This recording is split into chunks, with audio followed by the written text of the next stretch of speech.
Okay, so today I thought pause like a little bit.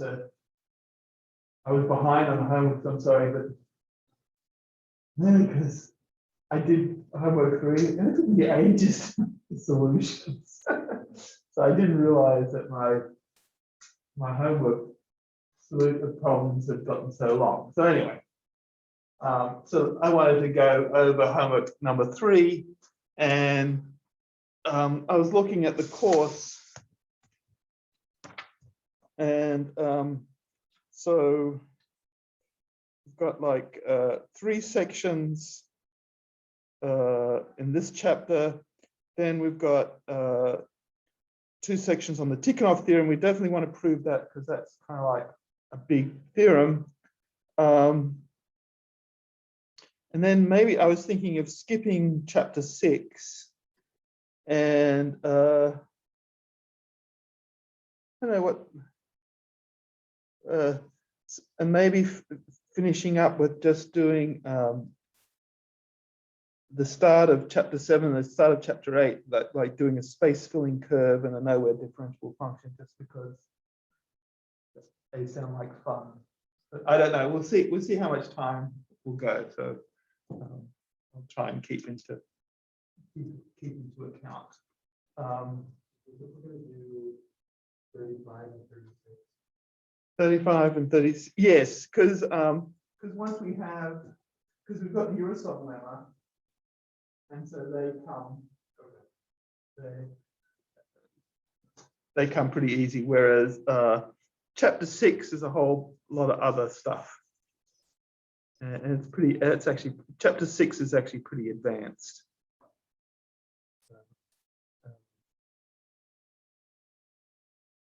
So we'll see you go there. Okay. Oh.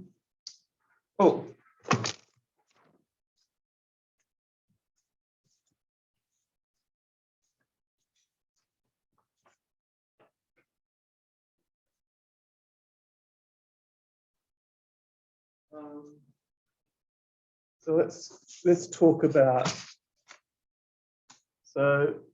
18.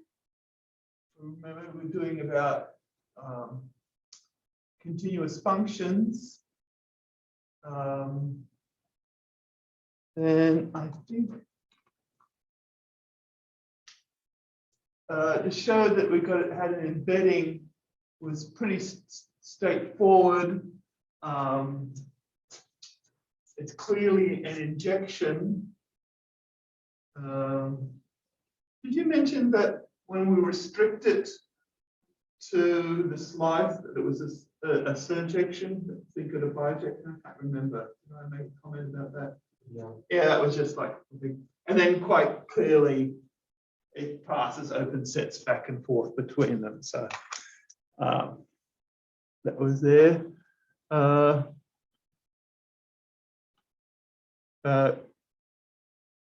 Question 4, showing that that set is closed. What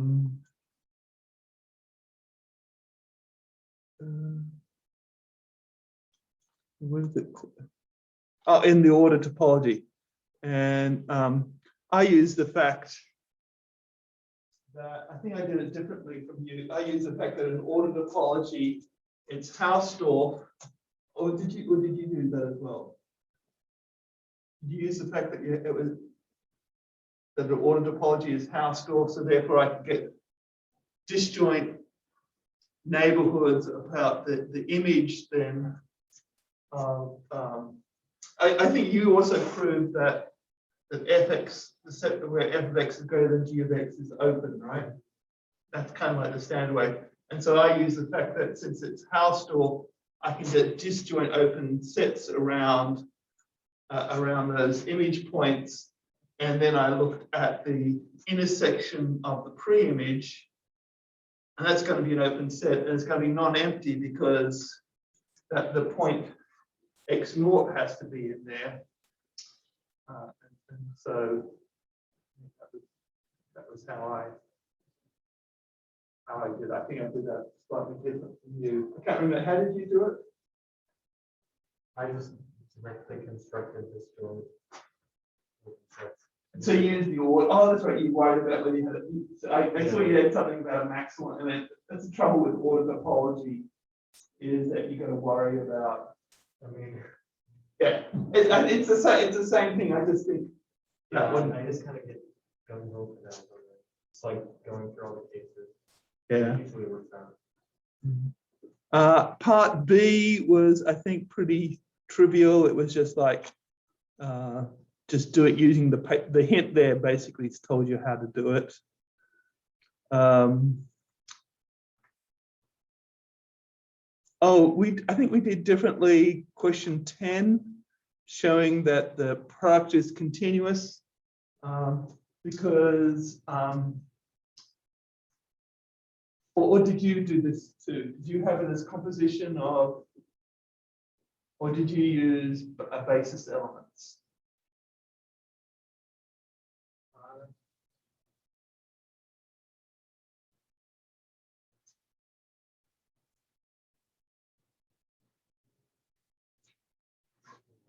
So Oh yeah, okay. So the way you showed it was continuous was that you had the pre-image of an open set as open. And I use the fact that we already know that that a function to a product space is continuous if and only if the component functions are continuous, and the component functions were the composition of continuous functions. So that's continuous. So I thought that was a little bit more straightforward.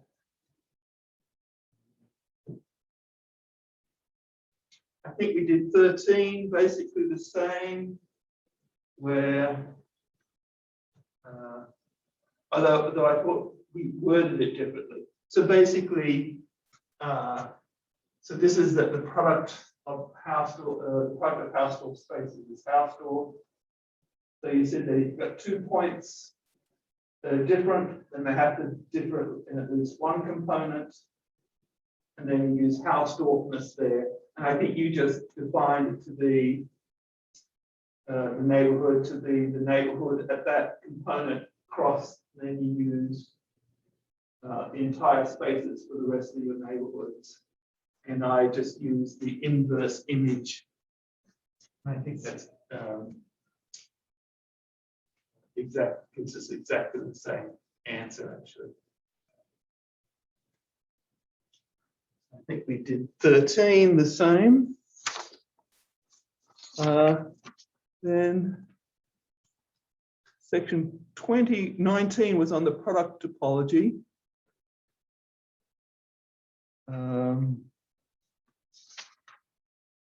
So theorem 19.3 was, so this was the only problem of yours that I kind of disagreed with, because I think you misread the question, misread what you had to do for the question. So basically, in the theorem, it's basically asking,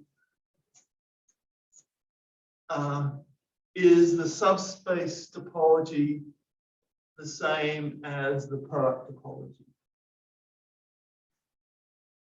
So I think you were worrying about whether they were points were the same or something like that. Oh, yeah. Right, because if these are this is a subspace of that, and so it gets its topology in two different ways. One way is by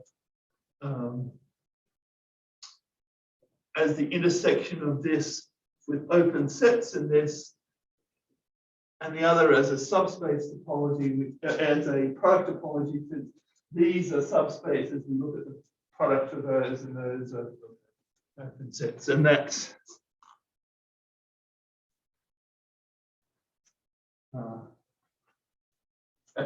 kind of what I did there, which is just basically saying that the bases for both topologies are the same. So the subspace topology is the same as the product topology.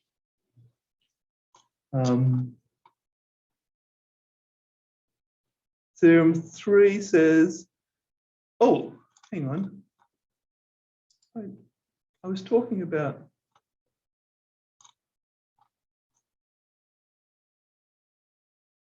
oh, sorry. I was talking about Hausdorffness before. I was actually talking about this problem here, theorem 19.4, that if a space is Hausdorff, then the product is Hausdorff. That's what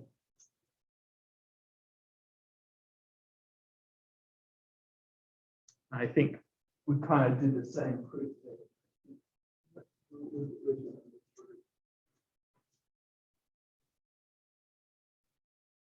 Right, yeah.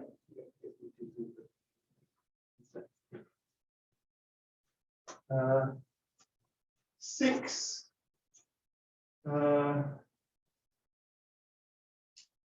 was the one about convergence.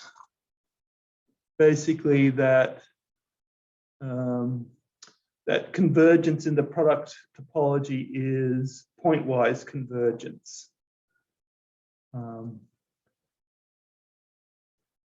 And that's straightforward, like, because obviously if it converges pointwise, then what have we done here?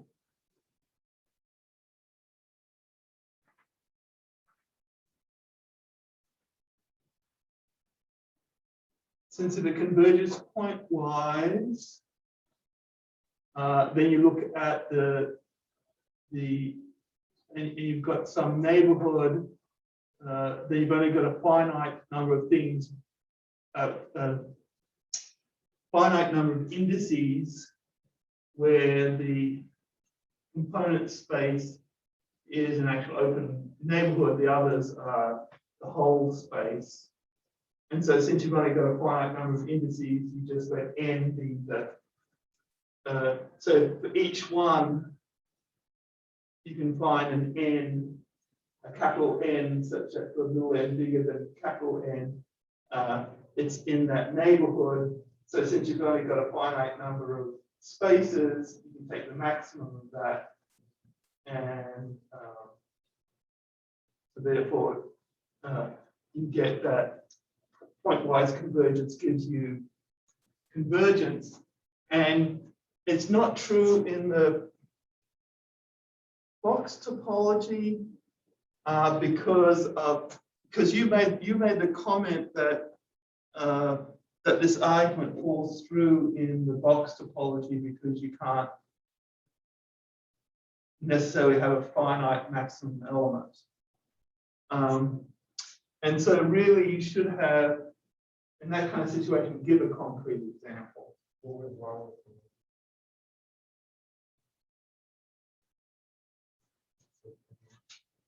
the given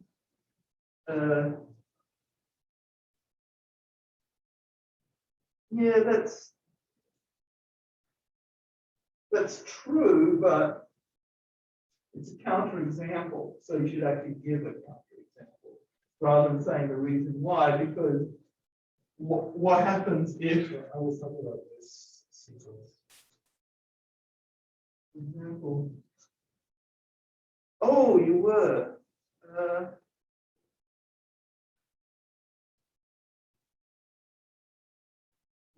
Oh, yes, okay.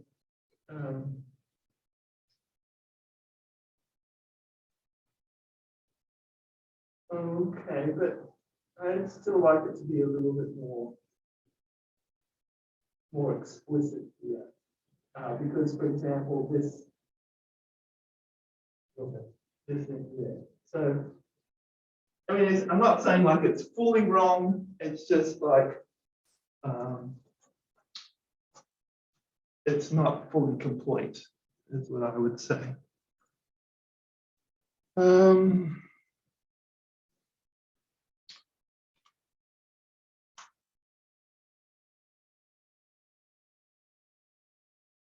ten, I think we did 10 a little bit differently. So you basically did B, started in at B straight away.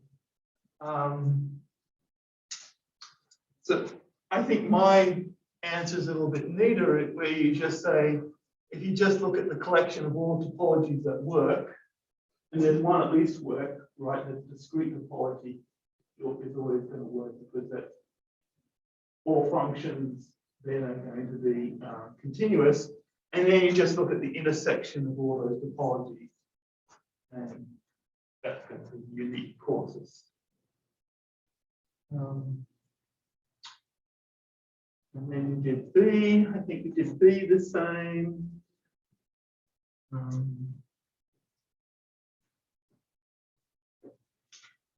I don't think C and D are anything kind of interesting. They were just kind of technical, and you did that okay.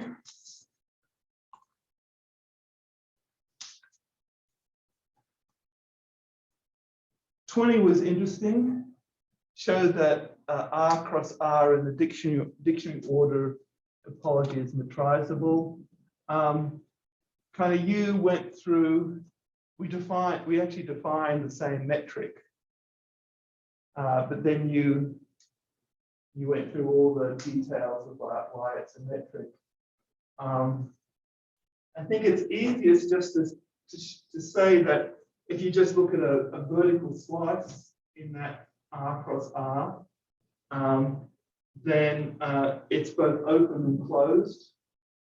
And so that means that R cross R in the dictionary order is homeomorphic to RD cross R, where RD is R with the discrete metric.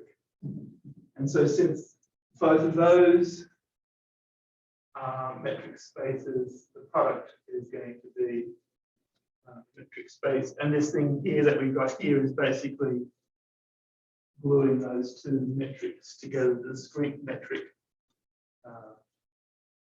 with the distance metric. You're actually probably right that you probably had to go through. I probably left out too many details here because.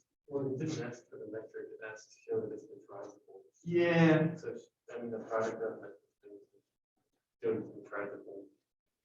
Right. But I mean, when I put this in, I should have also probably proved that it was the right metric. So, but yeah, you're right. It did show. I mean, this I think would have been enough to do it. But if I was going to put this in, I should have also done the work that you did.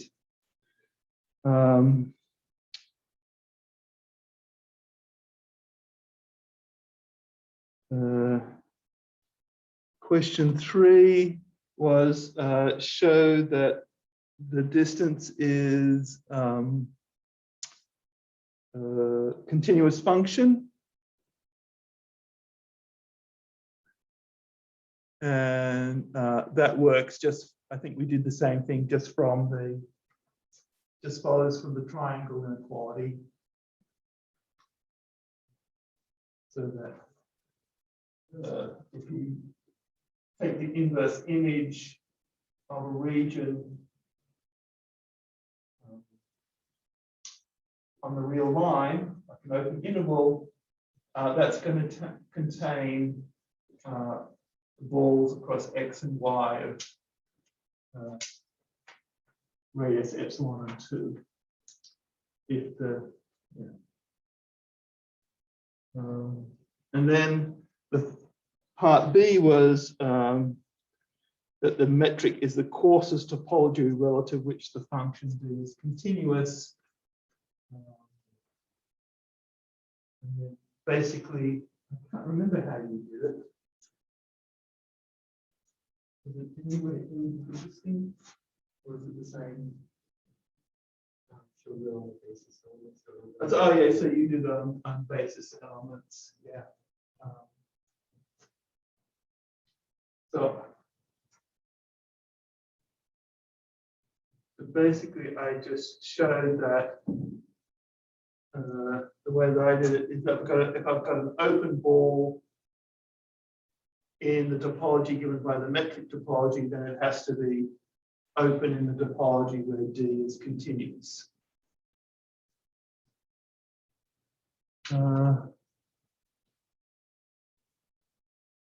Oh, question 4 was the fun one, right? That was. Took you ages, did it? Yeah. Yeah, and you got it perfectly right. So basically, all these are continuous in the product topology because we know the components are continuous. They're all discontinuous in the box topology because you just look at that. I think the one that you did where the balls were going down by the squares of the half in the 1, 2 squared, 1, 3 squared. You did that trick, didn't you? I think I told that. Oh yeah, I did. Right. So you have to do that to prove that this one is discontinuous. And then in the uniform topology, well, the thing to realize is that uniform topology basically means uniform convergence. And that kind of tells you straight away that this guy here is not going to work, F is not going to work, but G and H will. And then the sequences are even more fun. They all converge to 0 in the product topology. But this doesn't converge in the uniform topology, right? Because you've always got some Wn, you've always got n being some term somewhere, so it never goes to 0 in the uniform topology. But in the uniform topology, these other 3 sequences all converge. And then in the box topology, the only one that converges is Z, right? Because all these are constantly 0, so even in the box topology, it's the same as basically an R2. What about question 6 was kind of fun. So did that take you long or? Yeah. Right, so. The metric space is kind of got me. Right. And so of course, I think you got it right because you just looked at a point which was x plus epsilon 2, x plus, was it 2/3 epsilon, x plus 3/4 epsilon, or something like that. A sequence of them. Right, so that it's so x1 plus epsilon on 2, x2 plus 3 plus 3 epsilon and 4. So it's going to lie inside this set, but of course,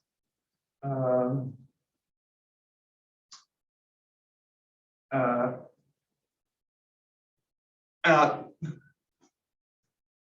in the nth norm or whatever the supreme norm, we're going to get to some plus epsilon, so it's going to lie outside the ball.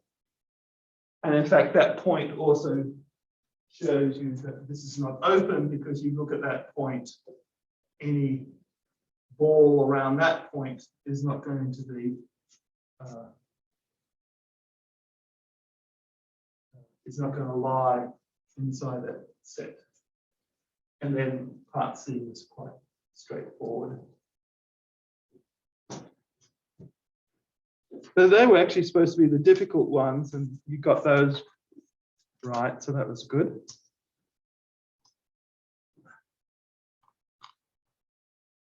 Continuing with the metric ones.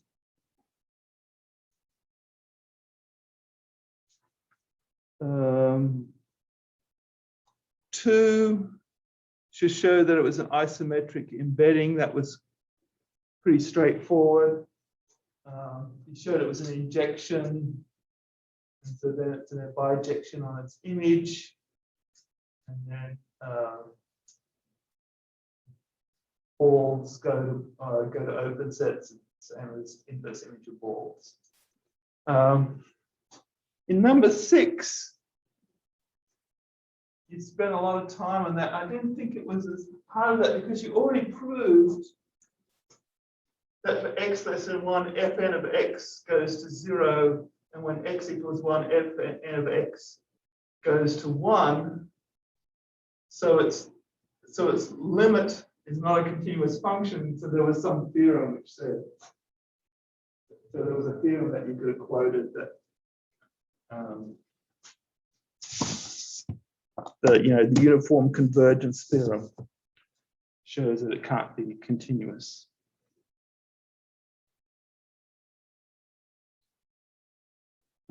Seven was a little bit of a pain. Is that the one where you had all the if and only ifs? Yeah. I think it got a little. I think it was correct, but I thought it was easier to do it just separately.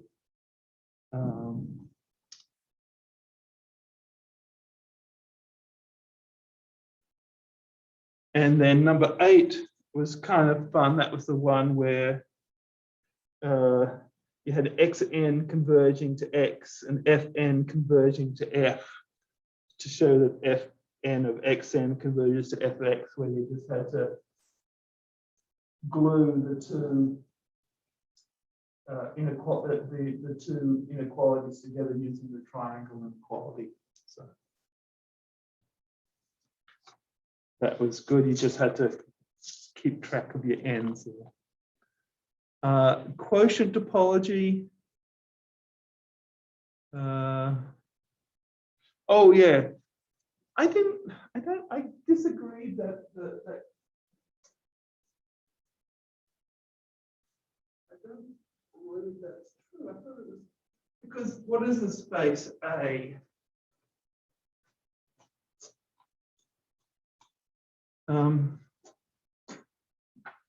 The space A includes this.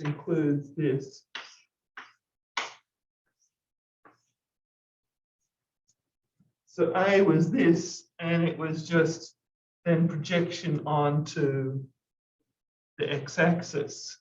So if you've got a ball of radius 1, when you project it onto the x-axis, it is going to include the point -1.